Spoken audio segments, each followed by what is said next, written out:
starting pointers for the reverse Nordic.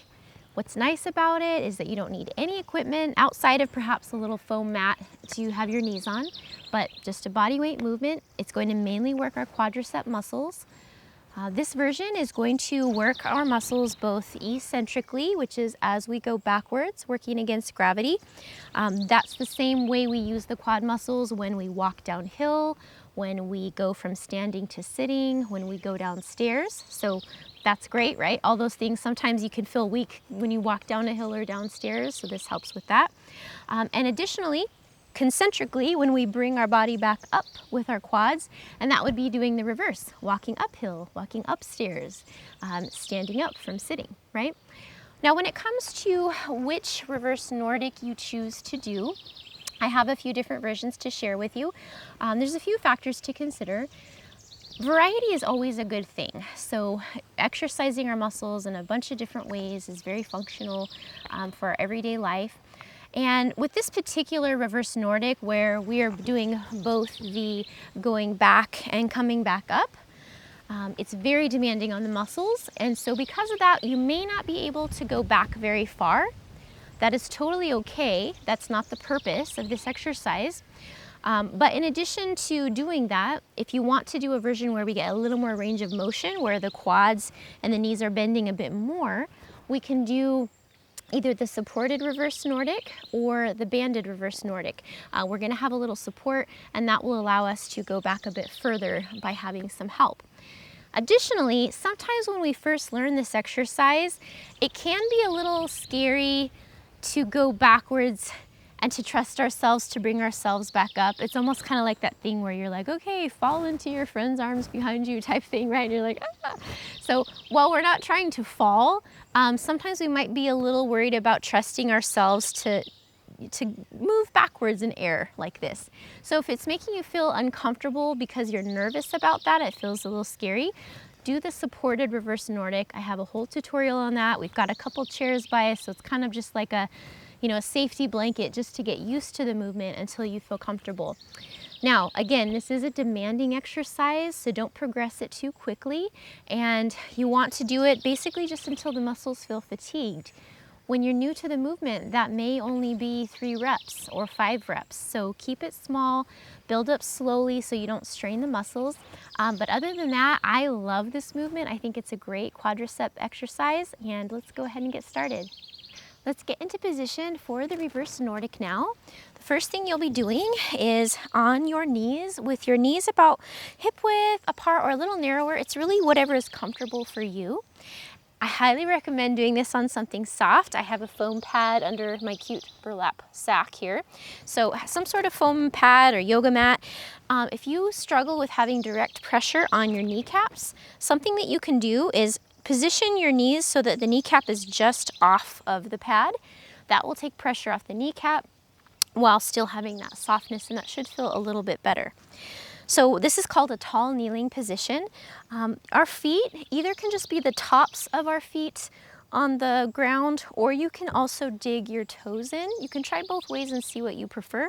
I prefer with my toes, the tops of my feet on the ground, and I actually prefer to do this without shoes too. So right now you can kind of see my shoes are kind of lifting my feet off the surface a little bit more, and I prefer when it's not like that. But either way does work to do the movement.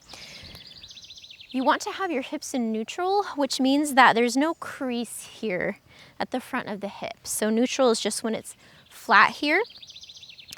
And in our starting position and throughout the exercise, you want to think about trying to keep your glutes soft, which is the opposite of most exercises we do. Usually we want to get the glutes involved, but in this case, we are trying to work the quadricep muscles. And so to really do that effectively, we want to try to keep this soft. The glutes are going to want to help out as we do the exercise. So between reps, I find that I just try to kind of recheck my form, reduce the muscle activity in my glutes, and just remember that I'm trying to really just work the front of my thighs here. So this is our starting position here. The goal is we want to have our earlobe in line with our shoulder, in line with the hip, in line with the knee. So just that nice stacked alignment, and that as we do the exercise, we maintain that alignment as well. And we'll talk about that in a second. Slide the shoulder blades in and down the back. so that we're not kind of just hunched forward like this. And then for our hands, they can either just be at your sides, they can be here, you know, on the tops of your hip bones. I tend to just like to have my hands right here at my chest. I don't know why, I just like it. So whatever feels good for you there. Hi, I'm Razel. If you're a woman in your over 40s like myself, and you know that you should be incorporating some resistance training in your life, but you've just felt overwhelmed, not knowing where to start, not knowing how to do it safely, I create in-depth tutorials not only to show you how to do it, but really break it down, show you common mistakes to avoid, and also how to make it easier and harder. Oftentimes when we start a movement, we may not be able to do that exact movement right away, so there's ways to make it easier. If that sounds good to you and you like my style of teaching, come on over to my website at inspirefulwomen.com. Now this movement is purely bending of the knee joint. So the only thing that's going to be causing movement is the knee slowly bending and then slowly unbending. That's it. So everything else about our body should be remaining still, just as kind of a clue as to what's going on here, what's moving. So here we are in our starting position, nice neutral neck, not up or down. What you're going to do is slowly start letting your body move backwards, and it's our quadriceps that are going to be slowing our descent backwards, okay? So if we weren't using our muscles, what would happen? We would just literally fall back and probably hurt ourselves. So it's these muscles that are working to slow down the going back. You're gonna keep that flat hip, right? Because we're not bending at the hip joint, only the knee joint, right? So keeping that flat hip, we're gonna go back as far as we feel like we can maintain good form, and then hold that for 1 to 3 seconds in that position. How do you know you're maintaining good form? Pretty much what's gonna happen when you're not able to is as you go back, your back is gonna start arching, okay? So we're gonna be flat, and then when it gets too heavy, your back will start arching. So that we don't want, okay? So only go as far as you can keep that neutral spine. You're gonna hold 1 to 3 seconds. Then you're gonna use your quadricep muscles to bring you back up to vertical. Now, when you first start this movement, you're not gonna be able to go back very far. Even for me, after doing this exercise, you know, weekly, you know, twice a week or so for months, this is an incredibly challenging exercise. So don't, and you know, you can get hurt if you push muscles too far, right? So don't do that. It's gonna be normal to only go back, you know, when you first start, maybe even just a couple few inches, in fact. And then as you get a little stronger, you know, you'll be able to go further. That's about as far as I can go.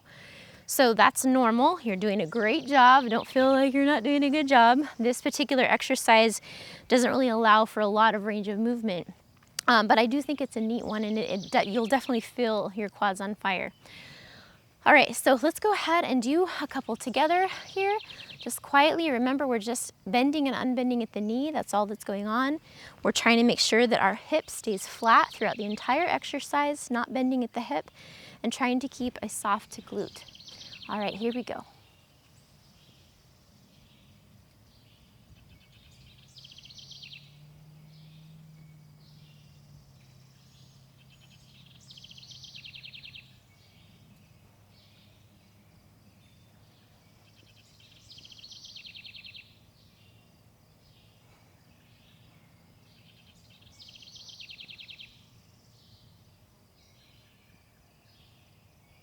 From the front, I just want to show you about what it looks like. You can kind of see how my knees are in relation to the rest of my body. And again, your positioning can be here, or just like this, or hands down at your sides, okay? And remember, we're going to keep that nice, sorry, my shirt's always a little long sometimes, but we're going to keep that nice flat hip, no creasing of the hip, right, as we go back.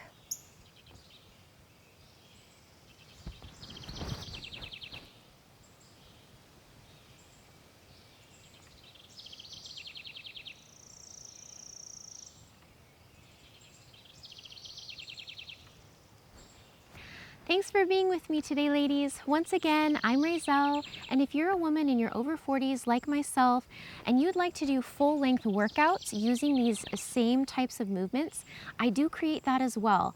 These workouts are done in beautiful outdoor nature settings with chill music.